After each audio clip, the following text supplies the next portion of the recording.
আসসালামু আলাইকুম। রাতের শীর্ষ সংবাদে স্বাগত জানাচ্ছি আমি শাহনাজ পারভীন। বদরুদ্দিন ওমর ছিলেন এদেশের স্বাধীন বিবেকের এক প্রতীক। তারেক রহমান। ডাকসু নির্বাচনে শান্তিপূর্ণ ও উৎসবমুখর পরিবেশ নিশ্চিতে প্রধান উপদেষ্টার নির্দেশ। ডাকসু নির্বাচন বিপিএর জরিপে আবিতি পেলেন ৪৬% ভোট, সাদিক কায়েম ৯%। আওয়ামী লীগ কর্মীরা এক জায়গায় বলে জয়, ১.৫ মাইল পরে বলে বাংলা, সালাউদ্দিন। গোপালগঞ্জ জেলা ছাত্রলীগের সাধারণ সম্পাদক সহ গ্রেপ্তার ২০। পল্লী বিদ্যুতের কর্মীরা ২৪ ঘন্টার মধ্যে কর্মস্থলে যোগ না দিলে ব্যবস্থা বিদ্যুৎ বিভাগ। পৃথিবীর কোনো শক্তি নেই ফেব্রুয়ারির নির্বাচন ঠেকাতে পারে প্রেস সচিব। নবাবগঞ্জ থেকে গ্রেপ্তার সাবেক অতিরিক্ত আইজিপি শামসুদ্দোহা। ৪৫তম বিসিএস এর মৌখিক পরীক্ষার সংশোধিত সময়সূচি প্রকাশ। বাংলাদেশের আকাশে একসঙ্গে পূর্ণিমা ও ব্লাড মুন। বগুড়ায় শ্রমিক লীগ সভাপতি সহ ২ নেতা গ্রেফতার।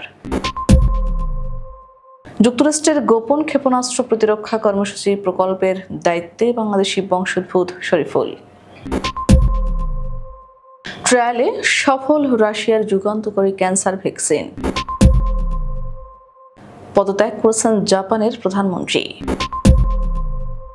এবং ফরাসি প্রেসিডেন্ট ও প্রধানমন্ত্রীর পদত্যাগের দাবিতে প্যারিসে বিক্ষোভ। শুনছিলেন শিরোনাম, এবার বিস্তারিত।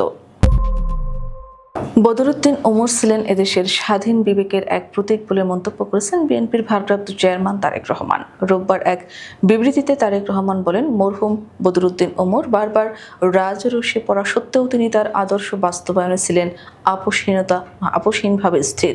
কোনো ভীতি বা হুমকি তাকে নিবৃত্ত করতে পারেনি তার কর্তব্য কর্ম থেকে। তিনি আরো বলেন, স্বৈরতন্ত্রকে উপেক্ষা করে তিনি তার স্বাধীন মতামত প্রকাশে কখনোই কুণ্ঠিত হননি। তিনি ছিলেন এদেশের স্বাধীন বিবেকের এক প্রতীক। ঢাকা বিশ্ববিদ্যালয় কেন্দ্রীয় ছাত্র সংসদ নির্বাচনে শান্তিপূর্ণ ও উৎসবমুখর পরিবেশ নিশ্চিত করতে বিশ্ববিদ্যালয় প্রশাসনকে সর্বাত্মক সহযোগিতা প্রদানের জন্য আইনশৃঙ্খলা বাহিনীকে নির্দেশ দিয়েছেন প্রধান উপদেষ্টা অধ্যাপক ডক্টর মোহাম্মদ ইউনূস। দেশের আইনশৃঙ্খলা পরিস্থিতির পর্যালোচনা নিয়ে রোববার রাষ্ট্রীয় অতিথি ভবন যমুনায় অনুষ্ঠিত উচ্চ পর্যায়ের বৈঠকে তিনি এ নির্দেশ দেন। প্রধান উপদেষ্টা অধ্যাপক ডক্টর মোহাম্মদ ইউনূস বৈঠকে সভাপতিত্ব করেন। পরে রাজধানীর ফরেন সার্ভিস একাডেমিতে আয়োজিত প্রেস ব্রিফিংয়ে প্রধান উপদেষ্টার প্রেস সচিব শফিকুল আলম বৈঠকের বিস্তারিত তুলে ধরেন।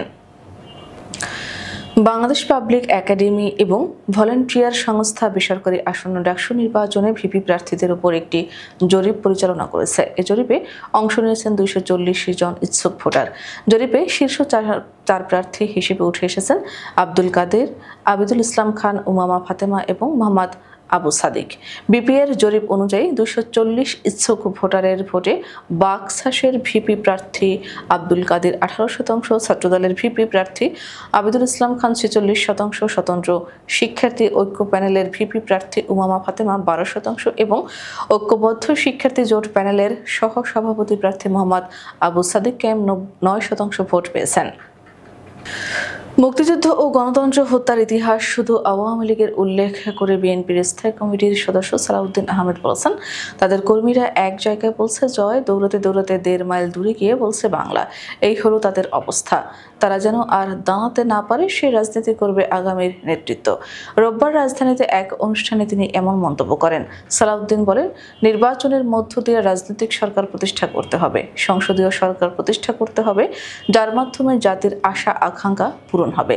তিনি আরো বলেন, ২০২৬-এর ফেব্রুয়ারিতে রমজানের এক সপ্তাহ আগে অথবা তারও আগে নির্বাচন হতে পারে।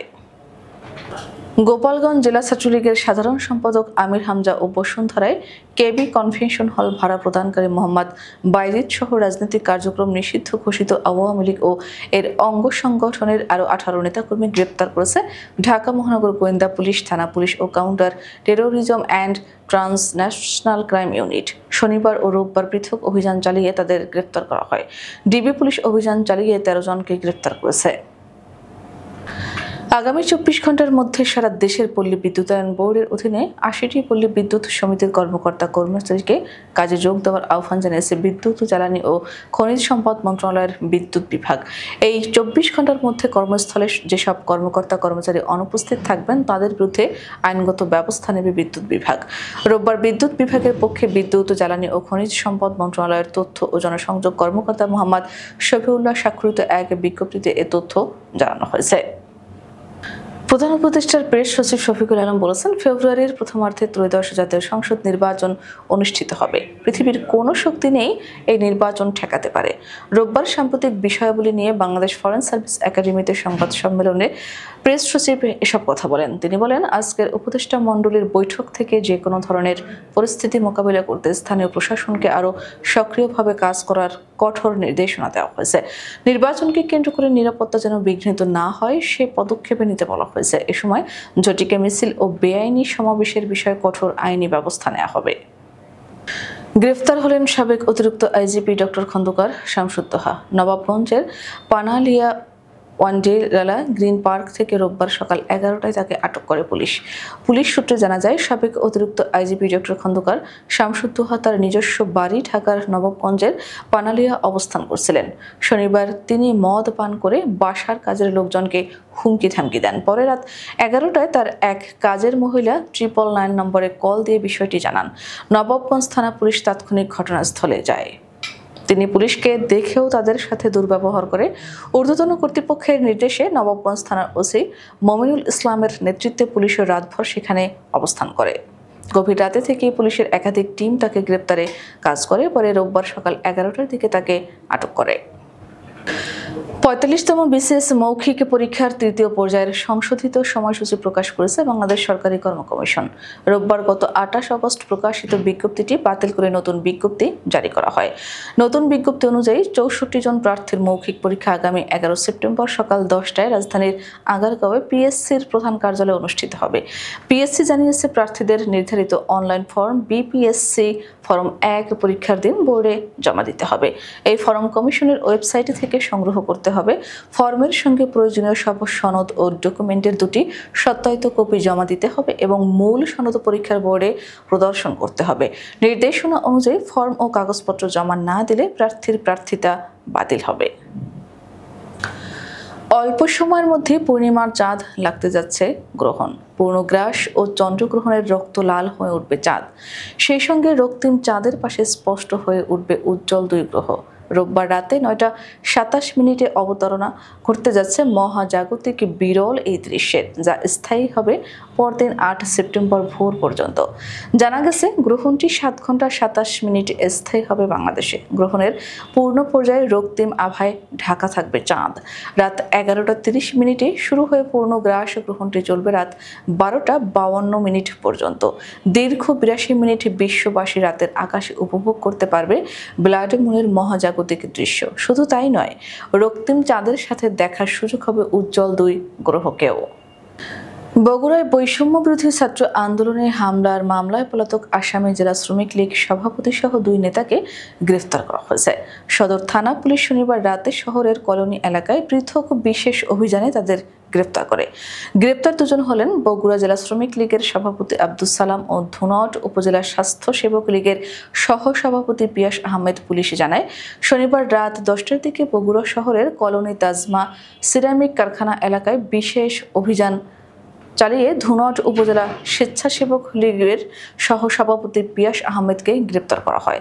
পরে রাতে 11:15টার দিকে কলোনি এলাকা থেকে জেলা শ্রমিক লীগের সভাপতি আব্দুস সালামকে গ্রেপ্তার করা হয়েছে। তারা 2 জন বৈষম্য বিরোধী ছাত্র আন্দোলনে দায়ের করা মামলার পলাতক আসামি। যুক্তরাষ্ট্রের প্রতিরক্ষা দপ্তর পেন্টাগনে গোল্ডেন ডোম ইনিশিয়েটিভ নামের অতি গোপন ক্ষেপণাস্ত্র প্রতিরক্ষা কর্মসূচির পরিচালক হিসেবে দায়িত্ব পেয়েছেন বাংলাদেশি বংশোদ্ভূত ব্রিগেডিয়ার জেনারেল শরীফুল এম খান। মার্কিন এই প্রতিরক্ষা ব্যবস্থাকে অনেকেই আমেরিকান আয়রন ডোম হিসেবে অভিহিত করে থাকেন। এই পদে তিনি কৌশল নির্ধারণ, নীতিমালা প্রণয়ন এবং শিল্প খাত, বিশ্ববিদ্যালয়, গবেষণাগার ও সরকারি সংস্থার সঙ্গে সমন্বয় করবেন, যার লক্ষ্য আধুনিক ক্ষেপণাস্ত্র প্রতিরক্ষা ব্যবস্থা গড়ে তোলা। তার এই নিয়োগ মার্কিন প্রতিরক্ষা ইতিহাসে এক উল্লেখযোগ্য মাইলফলক। মরণব্যাধি ক্যান্সারের বিরুদ্ধে লড়াইয়ে রাশিয়ার বিজ্ঞানীদের তৈরি ভ্যাকসিন ট্রায়ালে সফল হয়েছে, যা এখন সব রোগীর ক্ষেত্রে ব্যবহারের জন্য প্রস্তুত। রাশিয়ার ফেডারেল মেডিকেল অ্যান্ড বায়োলজিক্যাল এজেন্সির প্রধান ভেরোনিকা স্কোভোর্ট-সোভা ইস্টার্ন অর্থনৈতিক ফোরামে এই ঘোষণা দেন। নতুন ভ্যাকসিনটির নাম এন্টারোমিক্স। এটি তৈরি হয়েছে mRNA প্রযুক্তি ব্যবহার করে। ক্ষমতাসীন লিবারেল ডেমোক্রেটিক পার্টির এলডিপি মধ্যে বিভক্তি এড়াতে এমন সিদ্ধান্ত নিয়েছেন তিনি। এর আগে গত জুলাই মাসে অনুষ্ঠিত নির্বাচনে তার এলডিপি নেতৃত্বাধীন জোটের ঐতিহাসিক পরাজয় এবং উচ্চকক্ষের সংখ্যাগরিষ্ঠতা হারানোর পর পদত্যাগের পরিকল্পনার খবর অস্বীকার করেন ইশিবা, কিন্তু নিজ দলের চাপের মুখে অবশেষে পদত্যাগের সিদ্ধান্ত নিতে বাধ্য হলেন তিনি। ইশিবা দাবি করেছেন, তিনি নিশ্চিত করতে চেয়েছেন যে যুক্তরাষ্ট্রের সঙ্গে সম্পাদিত শুল্ক চুক্তি যথাযথভাবে বাস্তবায়িত হয়েছে। ফরাসি প্রেসিডেন্ট ইমানুয়েল ম্যাক্রো এবং প্রধানমন্ত্রী ফ্রান্সোয়া বায়রোর পদত্যাগের দাবিতে শত শত মানুষ প্যারিসের রাস্তায় বিক্ষোভ মিছিল করেছে। শনিবার জনতা বিভিন্ন প্লাকার্ড হাতে ম্যাক্রো পদত্যাগ করুন, ইউরোপকে না করুন স্লোগান দেয়। বিক্ষোভকারীরা সরকারের নীতির প্রতি অসন্তোষ প্রকাশ করেন। তারা কিয়েভ শাসনের প্রতি পশ্চিমা দেশগুলোর সমর্থনের বিরোধিতা করছে এবং ইউক্রেন সংঘাতের দ্রুত নিষ্পত্তির আহ্বান জানিয়েছেন। তাদের হাতে থাকা প্লাকার্ডগুলোর মধ্যে একটিতে লেখা ছিল, ম্যাক্রো, তোমার যুদ্ধ আমাদের প্রয়োজন নেই। আমাদের আগামীকাল দুপুরের শীর্ষ সংবাদ দেখার আমন্ত্রণ জানিয়ে এখনকার মতো বিদায় নিচ্ছি। দর্শক, ভিডিওটি শেষ পর্যন্ত দেখার জন্য আপনাকে অসংখ্য ধন্যবাদ। নিত্য নতুন সংবাদ পেতে আমাদের ইউটিউব চ্যানেলটি সাবস্ক্রাইব করুন ও নিয়মিত নোটিফিকেশন পেতে বেল বাটনটি ক্লিক করুন এবং আমাদের ফেসবুক পেজটিতে লাইক করুন। এছাড়াও আমাদের ভিডিওতে লাইক দিয়ে শেয়ার করুন। আল্লাহ হাফেজ।